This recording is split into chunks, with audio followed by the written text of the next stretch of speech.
Do you have goals for yourself as a teacher or outside of teaching, but you find yourself feeling stuck with making progress, or worse, feel like you're moving backwards? Maybe you're feeling just in a bit of a rut overall in teaching and in life. You're not alone. I've been hearing this from so many teachers right now in our Educate and Rejuvenate Club coaching calls, in comments on Instagram. A lot of you are feeling stressed, and I've got you. So in today's episode, we are going over 4 steps to help you pull back and reset whenever you feel stuck. And this is perfect as we're headed into a new year, but really it is relevant absolutely anytime you are feeling stuck. So let's go. Welcome to Educate and Rejuvenate, the podcast to help you revitalize your teaching, renew your spirit, and reignite your passion for life. I'm your host, Kelsey Sorensen, a former teacher, current homeschool mom, published author, and certified life coach. Whether you are a teacher in a traditional classroom, homeschool from your kitchen table, or anywhere in between, I am on a mission to help you not only survive as an educator, but thrive. Get ready to uplevel your skills with incredible insights from guest experts and discover the missing piece, rejuvenating yourself. Are you ready to both educate and rejuvenate? Let's go.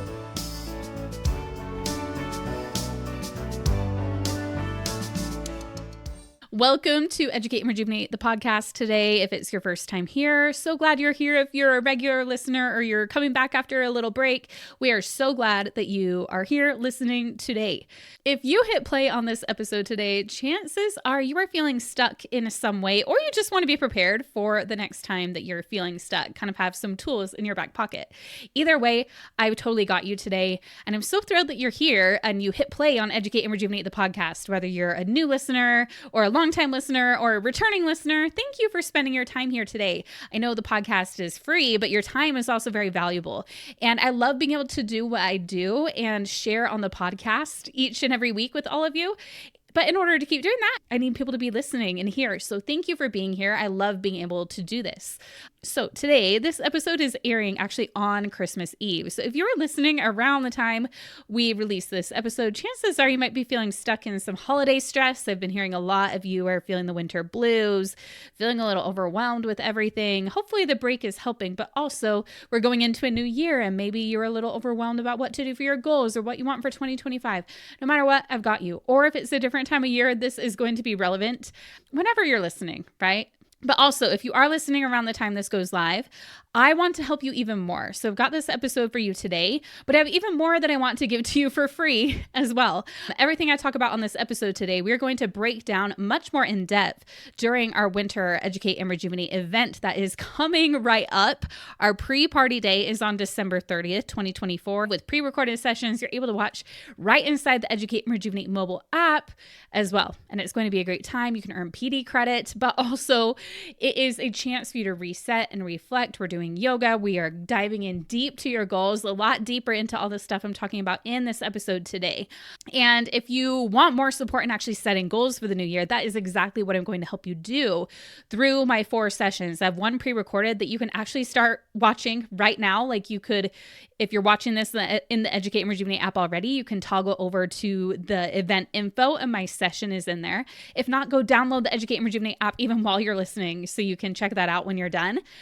And then 3 of my live sessions on December 30th, the 6th, and the 7th are really going to be all about helping you figure out what you want for the new year. So even if you're like, I have no clue, we're going to help you with that. And then we're going to help break it down and refine it so you have a plan of action. So by January 7th, instead of dropping your New Year resolution like most people do, you're going to have a plan to make sure that it actually happens this year. And we're going to talk about the reasons why people usually drop it and how we are going to make sure that you are able to stick with it this year and make it maintainable and make it fun and have a great time doing it. And so I cannot wait for this event. It's always so fun when we come together. We're going to have comedy with Leslie Robb too. If you haven't seen her on Instagram, you've got to check her out. We're going to have that yoga for your mind-body connection, which is such an important part. Like, we don't want to be in an activated state when we're setting goals. We want to be really grounded. So that is going to help us do that before we dive into it. And we also have a stellar speaker lineup. So whatever your goals are in teaching, whether it is improving your small groups or improving your organization, we've got Kristen Donegan talking about organization. We got Karina Holden talking about your style for the new year. We've got Teresa Quant talking about Canva and things you can do in Canva. Like, we have so many incredible speakers. You're going to want to check it out. And again, it's all free. So check out the link in the show notes to sign up for the event, or just go to educateandrejuvenate.com, and the top of the website should easily take you to where you can go to register for the event if you're listening before January 9th of 2025. And if not, just stay tuned. If you're listening later, I'm sure we have an upcoming event or something going on. So just make sure you have the app downloaded or go to our website to see what's up next, because we always have something really exciting happening.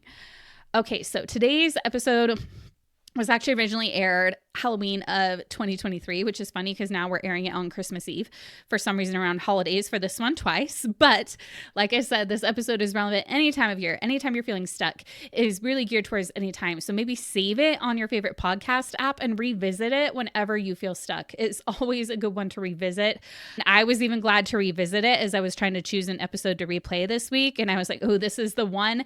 And I've been feeling stuck in a few ways too. And even just after listening to myself, like it helped me feel like, oh, okay, yeah, I can do this. I've got this, like coaching myself, which is always fun. We can always be our own life coach. So that's what I'm trying to help you with right here on Educate and Rejuvenate, the podcast. And again, make sure to check out, because we're airing a replay this week.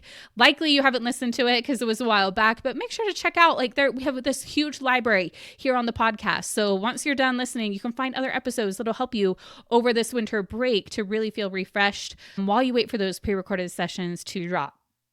Let's get into our podcast for today and talk all about what to do when you get stuck.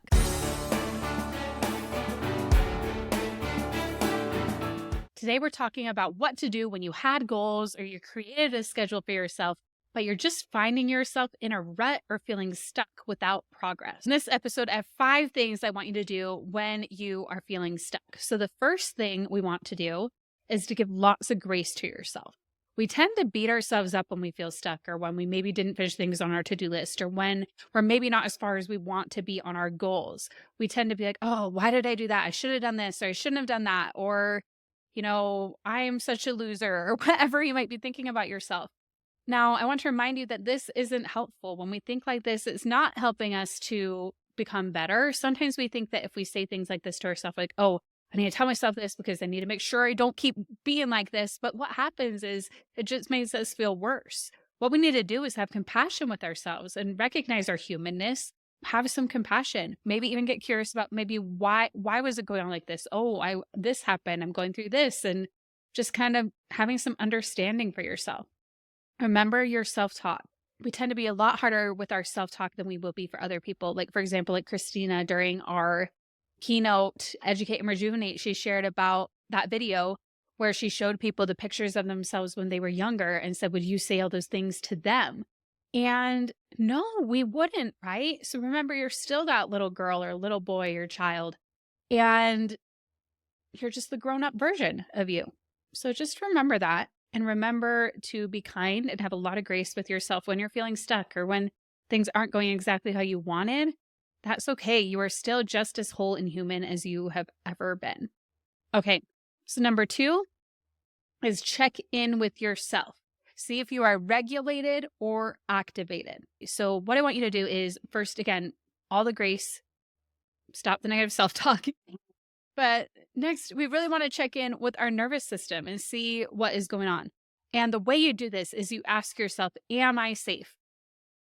Chances are you are physically safe. Like, you're in a place like where nothing bad is happening to you physically. Nobody's like hurting you or anything like that. But the next thing you do is check in with your body. Like, okay, I am safe, but body, do I feel safe? And you kind of go in and be like, okay, maybe I don't feel safe. I am safe, but I don't feel safe. And even just recognizing those things, like reminding yourself, oh, I am safe. Even though my body doesn't feel safe, I am safe. Kind of help you notice that. And then you think, okay, I don't feel safe. So then what you do is you kind of go into your body and calm yourself down, because a relaxed body cannot house stress. So when we focus on relaxing our body, the stress will melt away. And that's what I've talked a lot about when we are like processing emotions. It can help the emotions simmer down. But when we're dysregulated, we can kind of do that same process to help regulate ourselves first. Okay, the next thing we want to do when we're feeling regulated about it is kind of, once you feel like, okay, I'm regulated, now let's see, what are my emotions? Kind of name the emotion that you're feeling and identify it so you can be, okay, this is what I'm feeling. So when we are dysregulated, we're really trying to focus on making sure that we feel safe in our bodies, And once we do, that is when we can process our emotions or do thought work, which is what we do with the self-coaching model, which I'm going to talk about in just a minute. So once we were like, okay, I'm safe, I feel safe. Now let's see what else I'm feeling in my body. So that is where we can go in and you can be like, okay, I feel like I'm feeling anxious. I feel like it's, rushing through my veins. I feel my chest kind of tighten up or whatever it is that you're currently feeling in that moment. And you can process the emotion around it. You can think about what it is you're feeling. Is it hard? Is it soft? Color would it be? Just ask those questions that I've gone over in some of the other episodes, like the one about the back to school emotions. If you really want help with walking through your emotions, definitely go back to that episode. That will help you with processing emotions. Don't go anywhere. We'll be right back after this exciting announcement. If you're listening to this podcast, you know how thrilled I am about our Winter Educate and Rejuvenate event and that I really want you to attend. But I also just don't want you to take my word for how awesome these events are. So here's what some of our past attendees have had to say. I really like the Educate and Rejuvenate events, both summer and winter. It's just refreshing, and I come out of it with some new ideas that I can apply to my teaching, apply to my life. And there's just the great community. The Educate and Rejuvenate events are amazing. There's uplifts you and makes you laugh. I'm a homeschool mom, and I love that this group is inclusive of both classroom teachers and homeschool teachers, and we all just get along great. The conferences have so much to offer for both groups. My favorite events are the Educate and Rejuvenate. They really do give you that refresh for your spirit. Everybody was hollering self-care this, and it's not just taking a bubble bath. We really need to know how to take care of ourselves as teachers, as people, as human beings. It was through this conference that I learned how to balance my teacher and work life. I learned how to set goals for myself. I learned how to prioritize what is very important to me as a teacher and what's very important in my life. So if you're wanting 2025 to be a year where you thrive, not only in teaching, but also in your own everyday life and your goals, make sure to join us at Winter Educate and Rejuvenate 2024-2025. It's completely free for general admission. Go to educateandrejuvenate.com/conference to sign up for free.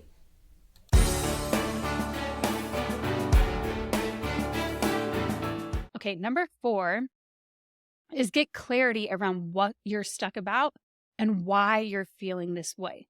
So, I would also recommend listening to if you're really trying to get clear on what you want, what you need. There's an episode I recently did called How to Get Clear on What You Really Want. That is a great one to listen to if you're needing a little bit more help with this one. But so kind of getting clear on what we're stuck with and why you're feeling this way. And how you can get clear on why you're feeling a certain way is with the self-coaching model. Again, this is when we are regulated. We're going to really get into this thought work. And the self-coaching model, I've taught about it on the podcast before, but whenever I mention it, I want to kind of review it a little bit in case you're new. And also what I found, even with our club members, is reviewing it is really helpful because it's a concept that while it's simple, like the 5 parts of the model, you can be studying it like forever, and there's always more you can learn about it. So what this self-coaching model is, it's backed by cognitive behavioral therapy, but it's a simple model that was put together by my mentor, Brooke Castillo from the Life Coach School. And it helps us to understand what is going on, how our thoughts create our feelings, drive our actions, and results. So with the model, the first step is your C, your circumstance. And that is just what is going on, what is observable in the world. There's no meaning put behind it yet. And then we have a thought about it. And again, those thoughts might be triggered by, and again, our thoughts don't come from nowhere. Our thoughts come from like our context, like our backgrounds, what social media, what is our current programmed thinking patterns, and possibly from our nervous system. Like we have thoughts that are imprinted in our minds from what is going on, what has happened to us in the past. So we have a thought, right?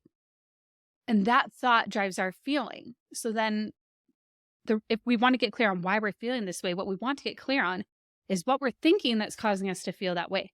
So our thought drives our feelings drive our actions. So when we feel anxious, we will do certain things that we wouldn't do if we were feeling a different way about something. We'll do certain things and then we will not do other things. So when we look at our actions, we look at both our actions and our inactions. So like things you are doing and things you aren't doing that might be something you do if you were feeling a different way in this situation.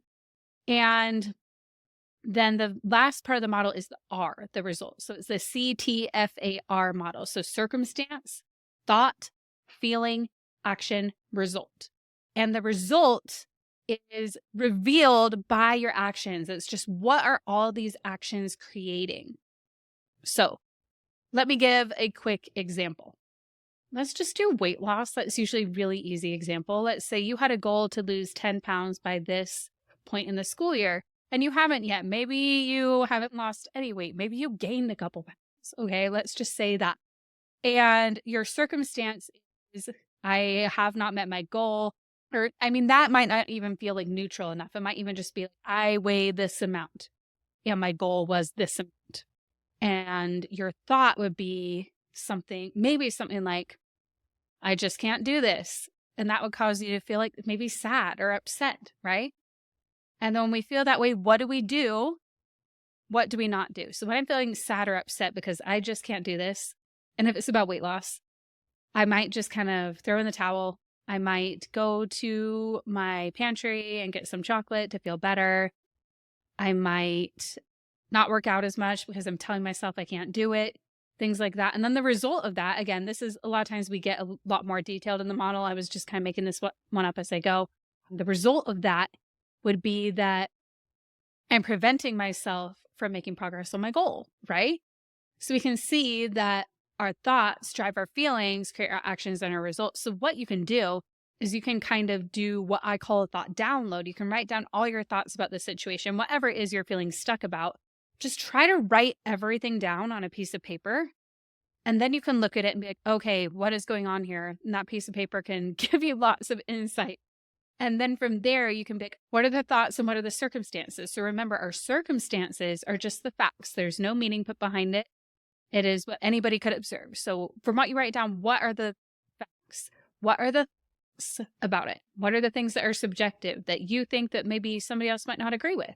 Or that definitely have meaning put behind it? Separate the circumstances and the thoughts, the facts and the story of the situation.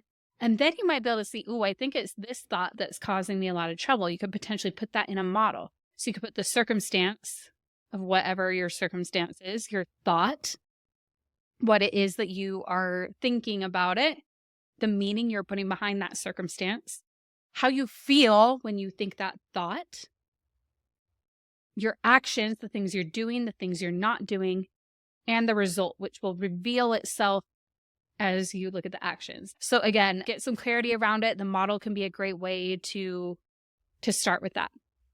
And then number 5 is to recalibrate and rebuild your schedule or goals that will work for you right now. Because sometimes what was working for us at one point might not be exactly what we need at this point. And maybe you need a little bit more flexibility in your schedule. Maybe you need some more downtime than you had before. For example, I needed to change some own things in my work-life balance versus what it was before. And I've decided to slow down a little bit very intentionally so I can have more space for the goals and the things that I want to achieve. So the way I like to do this is by creating an ideal week. And now this is more for like your schedule. And then I'll talk about goals after that. So for your schedule, and that's kind of what my example was, you will want to start creating your ideal week. Now, your ideal week is not like something you do every week. Your ideal week is something you do that you create that is kind of like an overview of what you want your weeks to look like in general. So with that, you'll have like a time blocking thing. It'll be like, 5 or 6 a.m. or whatever till 10 or 11 p.m. And obviously you can mark off that you're sleeping some of those times if you are like me. But what happens is then you'll just kind of fill in the blocks of time and be, okay, in any given week, where are different things going to be? Like, where am I going to fit in self-care? What are the times that I'm working? When am I going to, like, and let's say, for example, you're a school teacher, when am I going to get into the parking lot for school? When am I going to leave the parking lot? Or if you're a homeschool parent, you'd have the times that you're planning on homeschooling. And then you'll have, like, for example, let's say your daughter has gymnastics on Tuesdays. You would put that on your ideal week because that's something that's coming every week.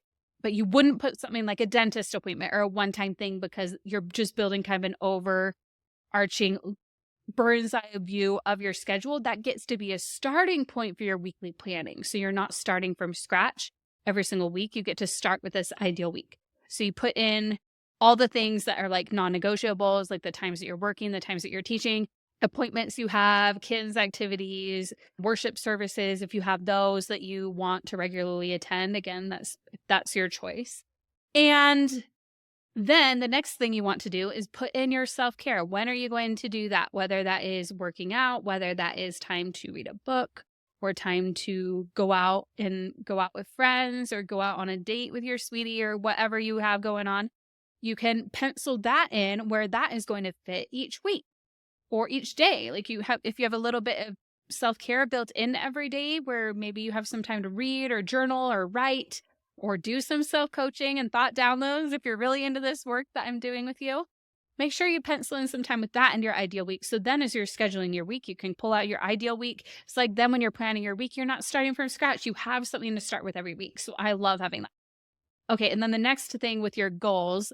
Now, with this, you can kind of decide again, like, what are the goals I want to hit? You can reset your schedule. Like, by this time, I want to do this. By this time, I want to do that. You can just be, okay, let's start with a clean slate. This is my goal. This is what I want to do by this time. And just remember, there's one thing that I saw recently on Instagram that I loved. It was by a fellow coach named Kim Job, who I met recently at the Life Coach School Mastermind. She hosted a watch party at her house, which was my first time meeting her. She's so cool. And I saw on one of her Instagram reels, she had this where she was looking at goals. And I'm not going to do as good of a job explaining it as she did on her reel, but what she had is she had like a stick figure in the middle, and that is you. And then for each goal, it's just like another ring around you.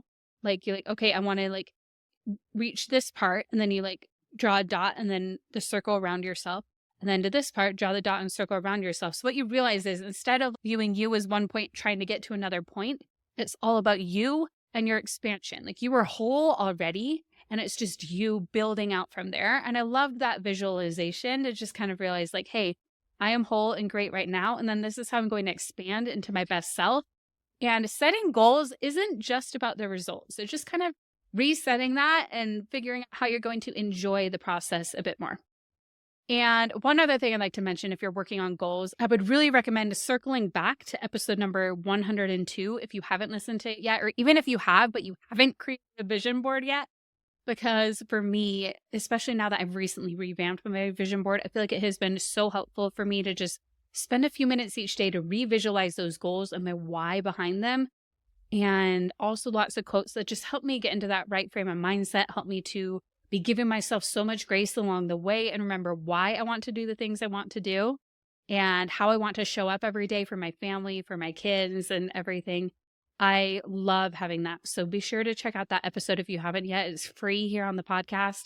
And if you're a club member, we have the full workshop that I did all about vision boards. I taught even more about it. And we also created, the team put together this amazing toolkit to help you get started with your vision board so you're not starting from scratch.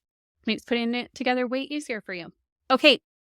So let's recap all of those things we want to do when we feel stuck. So first, and it was 5 things. First, we want to give ourselves lots of grace. It doesn't help to beat ourselves up. Sometimes we think we're helping ourselves by beating ourselves up because we're reminding ourselves not to do the things, but it really has the opposite effect. And when we think positive things about ourselves, it really helps us to go along the journey, right? It helps us to love ourselves all along the way.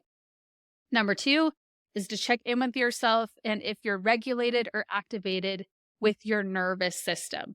Basically with this, you're just recognizing if you feel safe right now in your body or not.